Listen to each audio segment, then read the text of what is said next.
Values are important to us here at Casa de Confidence. And again, thank you so much for tuning in, my friend.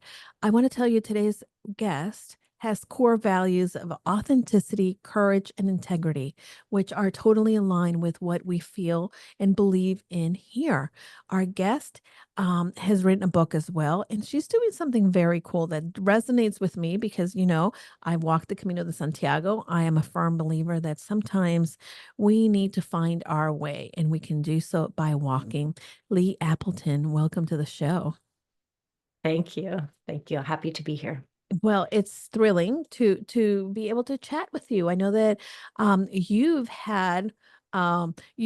been down for the count for a little bit. Share you do you want to share with the listeners a little bit of what you went through?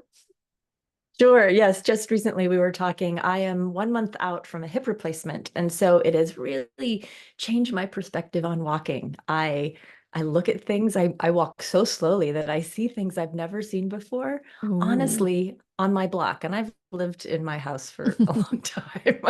So it's given me a new perspective. Yeah. I have to tell you that even though I'm a New Yorker, I walk slow always. I'm a slow walker. And being married to someone who's 6'6", that's a problem because he walks really fast and can get ahead. But the one thing that I've learned, I used to be very concerned, like, oh my God, I need to keep up. I can't believe this. And lately, I think it was like a couple of years ago, I decided, you know what? I can look at what's around me and become more aware rather than fighting what's already like I could try to walk faster, but I'm never going to keep up. And I think that that's a great lesson in life that when we go at our own pace, then it allows us to have the flexibility and ability to see what's around us and appreciate the things. Yeah. Absolutely. And Yeah. when we walk, there is no, I don't think there is an ideal pace, a pace that has to be, Mhm. fast or slow or Yeah. whatever. We each have our own pace, and that's Mhm. the one that works for us. Yeah. I love that you're saying that. Now, you in particular are helping individuals have a better day at work. What Mhm. does that mean? Now, today is Tuesday, yesterday was Monday, and Mondays are my favorite day. But a lot of people yesterday, as I said, oh, it's Monday, yay. And they're like, right? How how do you help individuals, or what do you mean by that? A better day at work? Well, it seemed, a lot of us, many of us as Mhm. adults, have a good portion of our waking hours in Mhm. our job, whatever it is that we do. Yeah. And for lots of people, at some point in their work life, they maybe are disengaged, or Mhm. it's hard, or they're facing burnout, or that's why we have all these things like the Sunday scaries and people Yeah. dread Mondays. So Yeah. my hope for people is to help them find the things in their life as a whole, because sometimes work doesn't do it for us. But finding things in the life as a whole that help us look forward to the day.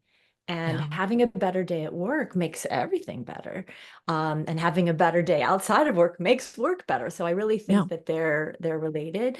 So that's my goal, is to work with folks to find the structures and the daily rituals Mhm. or the change in mindset that needs to happen for them to really um, begin to embrace the pieces of the day Mm. that they can look forward to. A Yeah. lot of it is reminding oneself um, what's already there. And it's kind of Mm. like the walking, as you were Yeah. saying, Yeah. right? Whatever pace that you're at, being able to find a place where you can begin to notice what's happening. A lot of us get into work and we're like, focused, and maybe don't notice the things around us. And then Mhm. sometimes there are folks where really mm, it's time for them to find something else.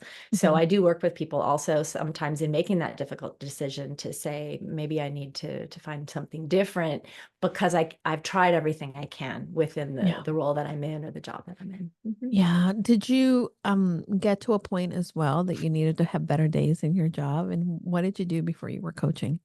Yeah. So I worked in higher education, and Mhm. I loved my work. One of the things, for those of us who work, I was an administrator, I was a dean of students, and then an associate academic dean at the end of my career there. There it was one of those jobs where you're never finished. That's Mhm. not the only job like that, but it was one of those jobs. It's never ever done at the end of the day. The need is always bigger than what you can offer. Yeah. And so it was challenging sometimes, not all the time, because I did really love my Right. work, but it was tired. For me, um, the place and time, which is interesting because it was also ties into the book, the Mhm. place and time where I needed help in having a better day at work was during COVID. Higher education Mhm. and COVID didn't go super well together. No, not at all. Yeah, Not at all. Ooh, yeah. yeah. So those were Education hard in days at general. work. Yeah. Yeah, Those were yeah. hard days. I think, for instance, I have a good friend and she's a teacher. I have a lot of friends that are teachers, but this friend in particular, she is continuing to have these hard days, specifically because the students that are coming into her class are students that really were affected by a lot of the mental issues and health issues that people and kids are really dealing with. And she works with students from a lower socioeconomic background, and they really are in families that maybe they were first responders or people that were Mm, at work, and then there was a lot of uncertainty for them.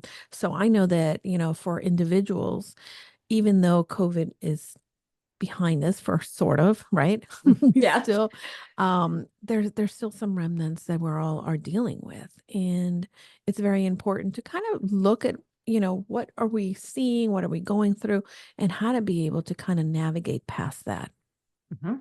Yeah, Yeah. she hates Mondays and Sunday nights because Mm, it's the thing. mhm. Yeah. Um, I heard you say something, and I'm curious. You said the word rituals. I love Mhm. that. Rituals, habits, those are things that are really important to me. What are some of the rituals that are non-negotiable for you? Hmm. So for me, I want to be able to get up in the morning and have time to not rush. Hmm. And I don't have a particular thing that I need to do. Hmm. Um, I have a I have an espresso machine, and that's part of my ritual. I really like just the active like you have to do some work for Hmm. that Yeah. particular cup of Oh, coffee. yeah, And I know. that is I like that. I'm not a particular coffee connoisseur, but I love the Hmm. ritual of making it and sitting and Mm, drinking it. yeah, so Um, good. and the thing about, for me, the difference between rituals and habits are habits, are the things that we do, but rituals take on a deeper meaning. Yeah. Sometimes we infuse the meaning. Sometimes we Hmm. decide what the meaning's going to be. And other Yeah. times we do a habit long enough that a meaning just maybe comes out of it. Hmm. But I think that having a regular practice of whatever we do Hmm. Yeah. helps us ground us. So for me, in the morning, that's kind of a non-negotiable. The other non-negotiable, um, I don't maybe is a less negotiable, let's be real, is Uh-huh. that I really do like to get outside and walk and move. And I've mentioned this in the book, but even Hmm. now in particular, since I'm a little bit less ambulatory, Right. is even a walk around the block. And Mm, I don't have a particular time it has to happen, but I do find that if I've gotten to the end of the day and the sun is going down and I haven't gone outside and mhm. walked around the block, that I get a little wiggly. Yeah. And so that's a ritual because it's not just the walk. It's not really for fitness or Hmm. exercise, but it's for opening up my space, Yeah. not having a roof over my head. Hmm. Um, and sometimes my walks are really long, but a lot of times I have a path when my husband works from home a couple of days a week, and I do as well. So we have a path that we take when we go together. I have the Hmm. path I take when I go myself. Yeah. I have the 10-minute path in between clients, and then I Yep. have the, longer one if I have more time. But I would say the morning coffee ritual and the walk are actually pretty regular in That's my great. days. Hmm. Well, I have to tell you, I had a habit and that became a ritual. Hmm. In the afternoons, well, not because I'm of a certain age, I don't drink coffee after I would say 1 o'clock. But in the afternoon, I like, especially in the winter, to have something nice and warm. So I would always make a cup of tea. And then one day I Mhm. decided to make that really into a tea ritual in which Mm. I set the time aside and I know, oh, it's tea time. And I go in and I turn on the kettle and I just, prepare the tea. And I have different kind of teas depending on what Mhm. my mood is and what I'm going to brew. And sometimes is loose tea. Sometimes I'm going to make a pot. Sometimes I'm just going to make a cup or different flavors. And I really stay in that moment, like really as if I'm preparing it for the queen of the world because I am the Mm. queen of my world. Right. Right. And it's a really powerful ritual for me because as I'm pouring the water in my cup or the pot or the kettle, I watch the water, I see the steam, and then I take the tea and I inhale the scent. And it's just that moment in which I'm really aware of what I'm doing. And I think that there's so many different places in our lives that we kind of just go by rote, it's repetition. We're so used to this is a behavior. But there's so many different places where we can find a little bit of these times in which we become more aware of what's going on around us. Mhm. And you mentioned, breathing in Mhm. the scent of the tea, and I can almost smell it. I'm like, Mm, ooh, and that like it kind of tingles because the steam is hot or whatever in yeah. your nose. And those, the five senses, the Mhm. different ways that we can hear and see and touch and taste and smell, those are the things that are an entry into a mindful practice to be Mhm. really present. And that can happen with the beverage, right? The tea or the coffee. Um, it can happen in the walk. It can Mhm. happen in the sitting. And so it can happen when your momentum app gives you a sound of, the Yep. ocean, as you were mentioning before we got on our call today. And the idea of having a moment that sometimes it's intentional. We decide we're going to Mhm. pay attention, and sometimes it Mhm. catches us. And all of a sudden we're drawn into the moment. And I think either entry can be really powerful. But the ritual is when we plan to do it and we plan to Oh, say, okay, yeah. I'm going to allow myself enough time, enough energy to expend to be present in that moment. Mhm. Um, and I think it's it's we were talking earlier about the how hard it's been for kids and Yeah. grown-ups in terms of education after I COVID. know. And part of it is that everything stopped, but it wasn't like Mhm. for most of us, it wasn't as Yeah. if, oh, now I can totally, take in the moment. It was a Right. little bit scary and it was a little bit unnerving. Yeah. And, so being able to find those moments now to say, I don't have to scramble to catch up. I can Mhm. actually have a Yeah. moment to Yeah. be present and kind of recognize what's going on. And maybe what's going on is not Mhm. pleasant. Maybe what's going on is a need for quiet. Mhm. But I think that the tea ceremony, the coffee, the walking, and it can Mhm. be anything. I Yeah. personally, I think, but it can really be moment touchstones in the day, Mhm. right, to help us connect to ourselves and to Yeah. something beyond ourselves in that moment. Yeah. Yesterday, like you, I tend to want to at least go outside and, see the real sky, not just Mhm. see whatever coming from the window. But so the dogs were outside and I have three, the fluff squad, three little dogs. And there's a neighbor who has two big pit bulls and they are really huge. And she walks them, she takes them to the trail around the corner from the house.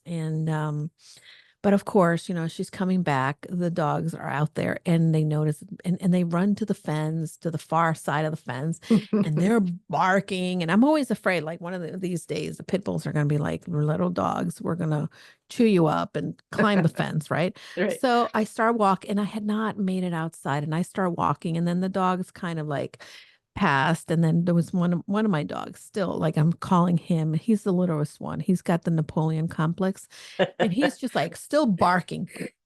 And I'm like, Simba, come on, right? And I didn't want to walk all the way to the end because we have a pretty sizable yard, not huge, but I'm like, okay, I'm gonna have to go get him. And I was wearing flip-flops, and as I was walking, I'm like, you know what? I need to have my feet on the ground. Like I need to really just Mm, ground myself. And I walked over and, I just felt the grass and really paid attention to that moment. And the wind was blowing slowly. And these are the things that I take for granted and that I don't do as often because I think, oh my, I'm going to go later or I don't have time. And it's not a priority at times, but I know that these moments are really moments to recalibrate me. mm. Um, what would you say to someone like me that's maybe in the same spot that is not taking time to recalibrate? Well, I think it's a hard, it's a fine line, I think, Hmm. between um allowing oneself or giving permission for Hmm. oneself and absolutely scheduling. And if you don't do it, you get the X instead of the check mark or something. Yeah. Because Yeah. if your moment of trying to be present is filled with, I have to do this, Mm, you yeah. might lose some of Yeah. I have to. the And nobody wants to experience. have to do No, anything.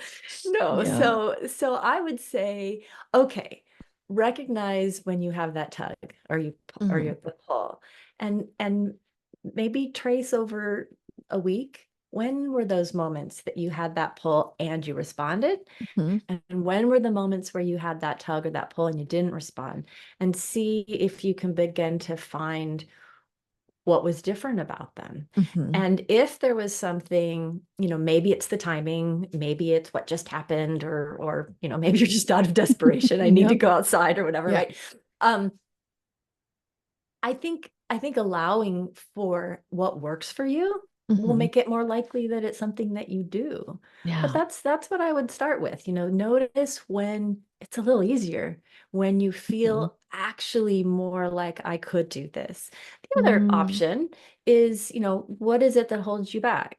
There may yeah. be something that maybe there's something you could remove that make it much, much more likely Hmm. for you to be able Yeah. to have that moment. But I think um, invitation, permission, um, welcoming, and they sound a little fluffy, but I think those are ways to make it a better experience rather Yeah. than it's on my schedule at 10:15, and if I Right. don't go do this walk at 10:15, which is part of why my walks happen at different times because my Hmm. days are different every Yeah. every day.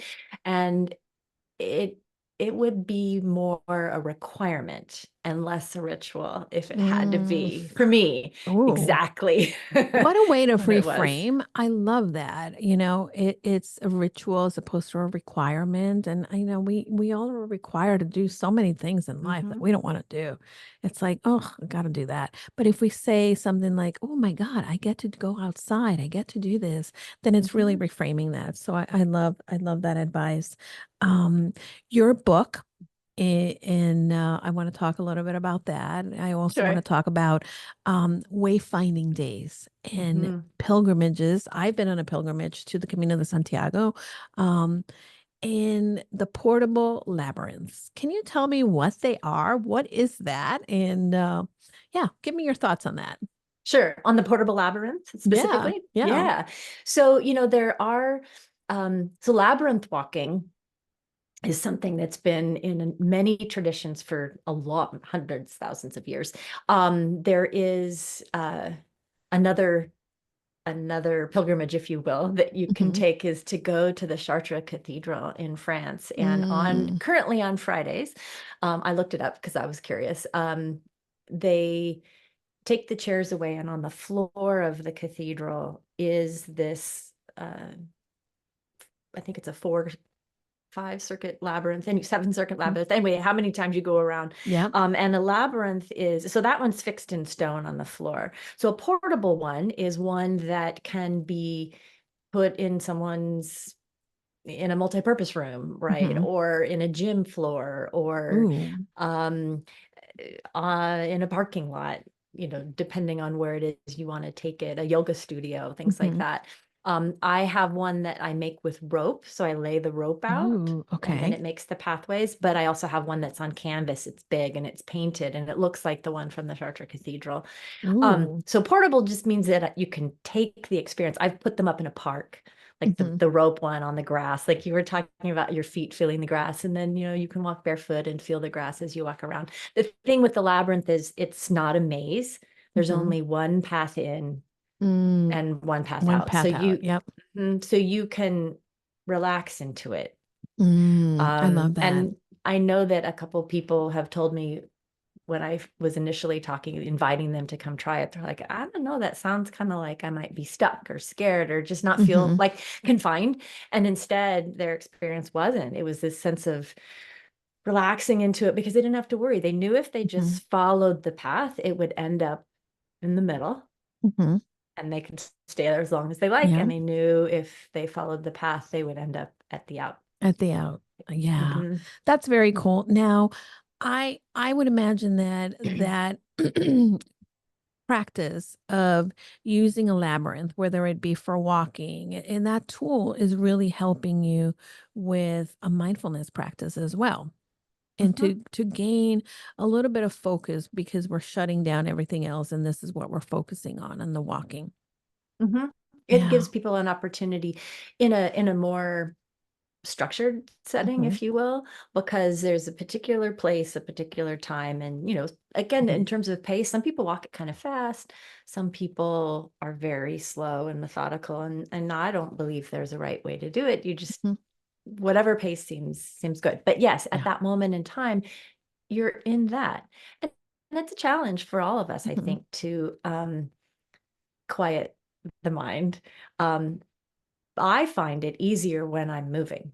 Hmm. And that's something that I address in the book. But one of the reasons I like labyrinths and things like that, if I try to quiet my mind when I'm sitting, Hmm. it's a big It's a challenge big and challenge. it's Yeah, for sure. yeah, it's super hard.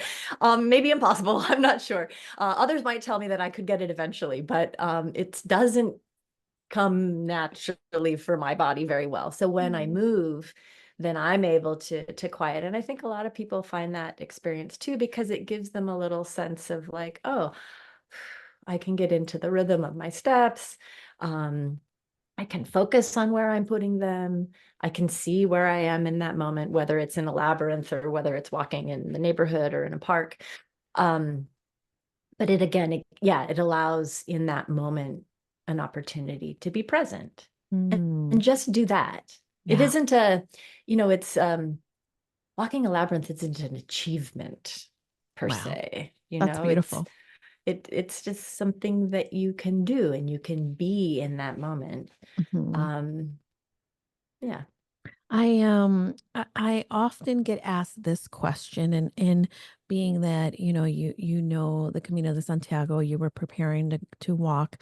What would you say to the listeners is the difference between a pilgrimage and a hike? Mm, that's a great question. And I love to hike and I Mhm. backpack and do lots of adventures and things like that.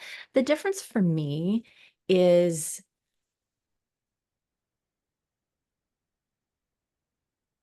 one of intention. Mhm.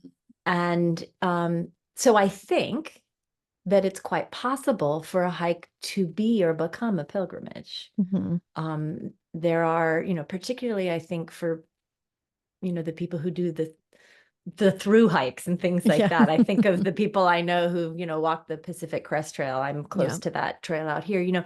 I think that starts to maybe blur the boundary between pilgrimage Yeah. and hike. But I Mhm. think that hiking um, is exploration. Mhm. Um, so they share that. I think hiking might be a physical that might be considered an achievement. I made it up that mountain. I think there's a Mhm. lot of talk about summits and things. I know for me, I always take a picture of myself at the top and I'm Yeah. thinking, well, but the whole hike was what was happening.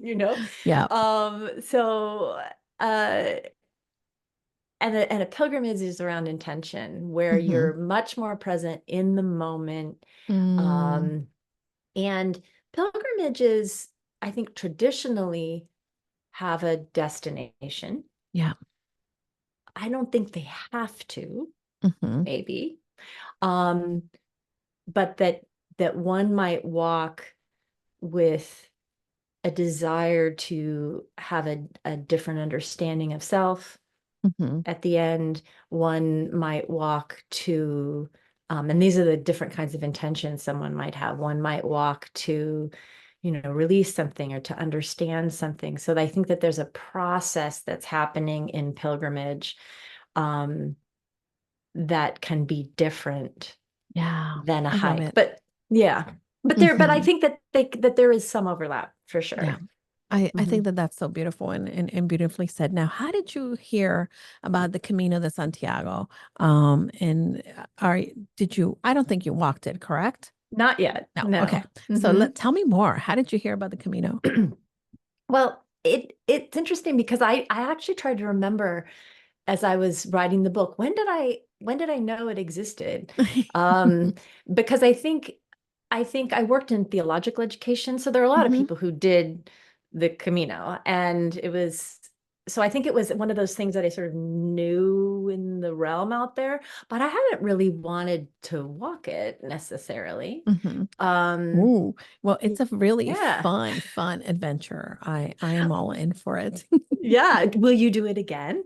Oh, well, I've been doing it in stages, Lee. Oh, And wonderful. so when I first did and I just actually was looking at pictures.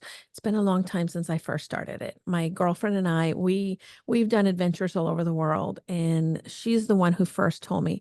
We had intended to go to Kilimanjaro. That was our goal. Uh-huh. And she's like, before we do Kilimanjaro, I think we need to do the Camino de Santiago. I'm like, what is that? So she's like, okay, you need to go watch this movie. And I watched the Mm-hmm. movie The Way.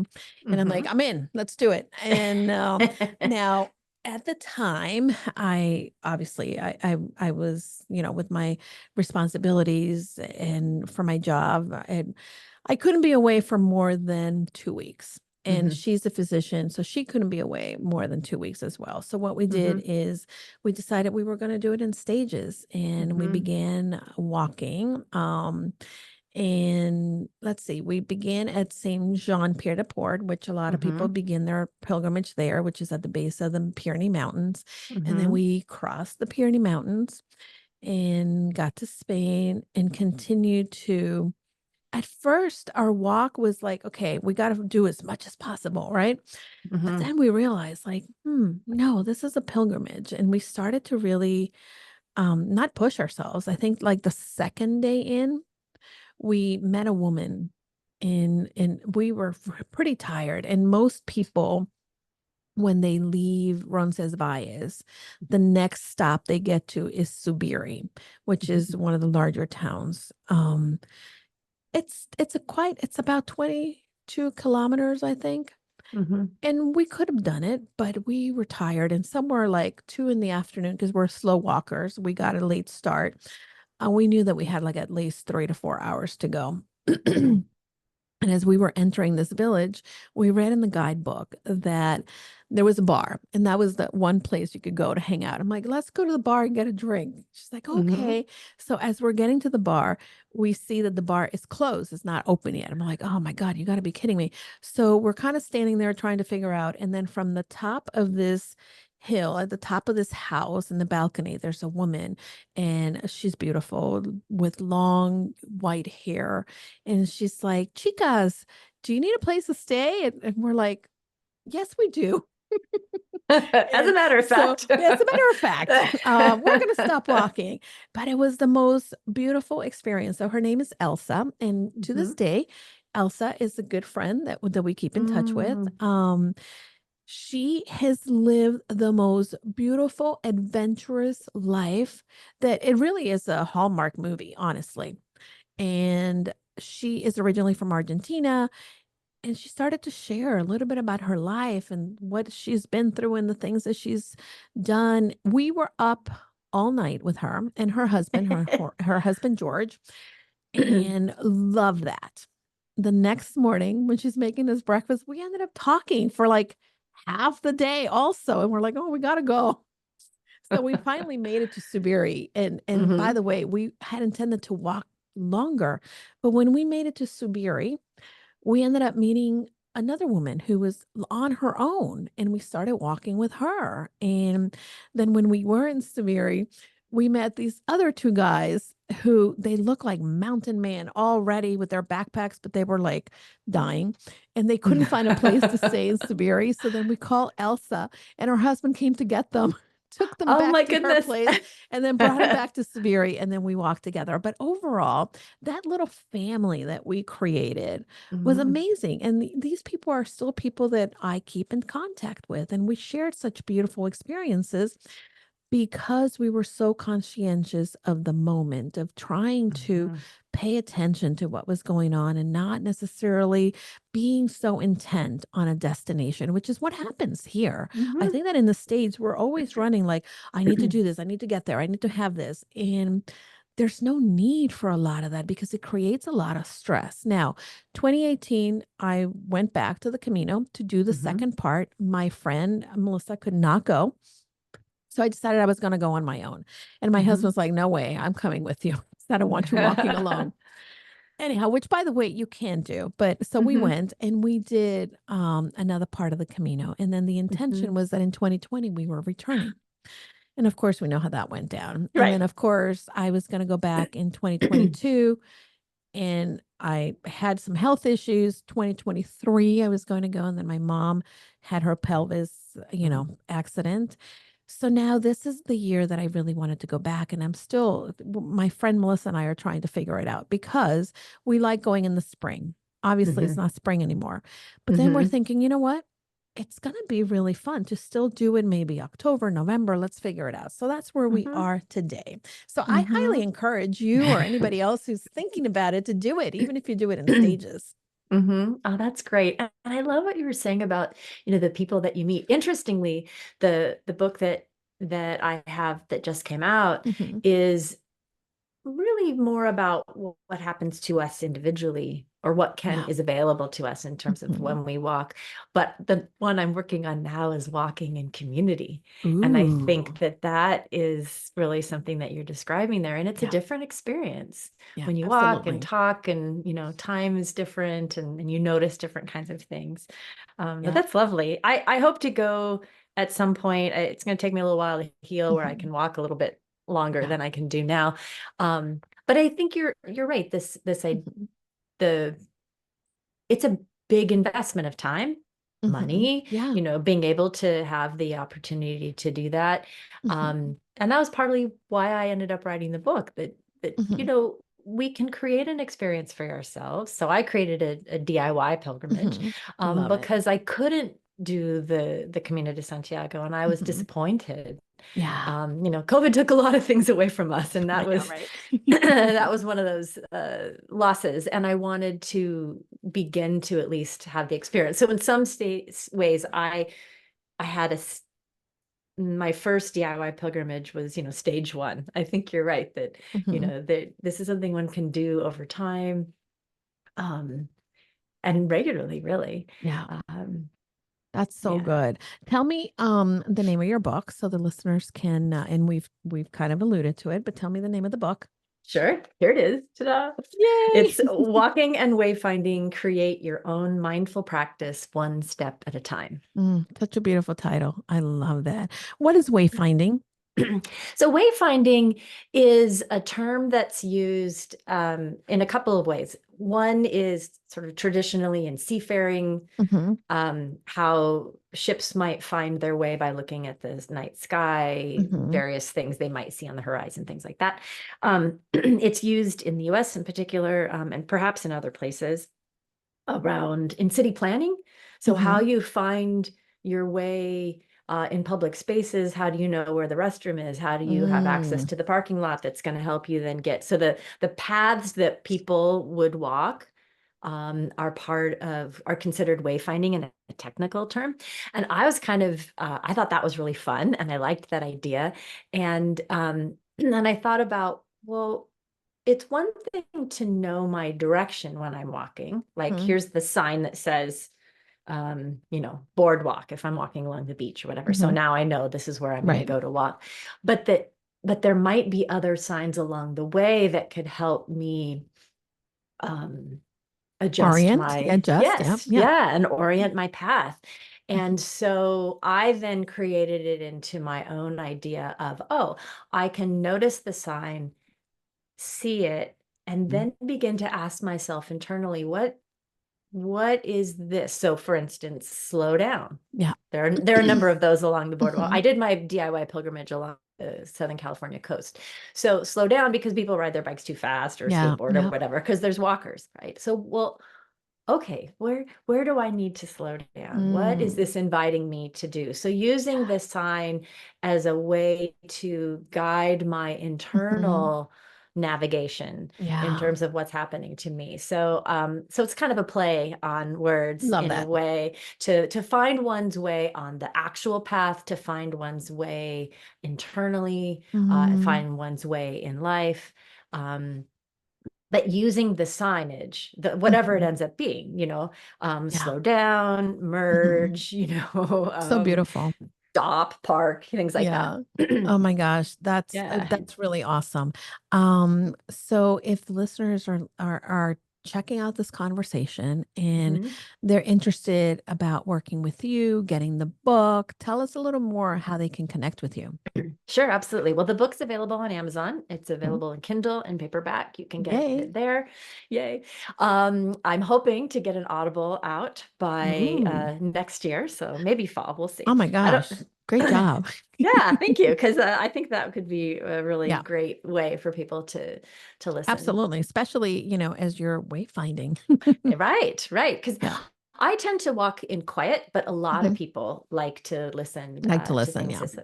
as they walk. So that's one way to get the book. Mhm, I have you can find me on LinkedIn. There isn't mhm. anyone else like me. So Lea Appleton, Lea with no H. And then my website is Mhm. appletoncoaching.com. Great. And if someone is looking for maybe having better days or is looking for a Mhm, change and really wants to get that enjoyment and increase mhm. their confidence, you are the person to go to. So Thank I you. I'm so glad that you came and I'm so, excited that you're doing this wonderful thing for others like us who are out here and, you know, sometimes we need that clarity, we need that support, and we need to know that we're not alone. So thank you for Mhm. that support. Now, I am going to put all your information in the show notes so that people can connect with you, follow you. And if you're listening to this, I'd love for you to connect with Lea and definitely tell her what is the one thing that you learned from this episode because hearing it is great, putting it into practice is better, my friends. So make sure that we are really learning and enjoying this knowledge and information by practicing. Again, reach out to us on LinkedIn, on Instagram, all the things. So until next time, Lea, thank you. Don't forget, everybody, go confidently in the direction of your dreams. Thank you for having me.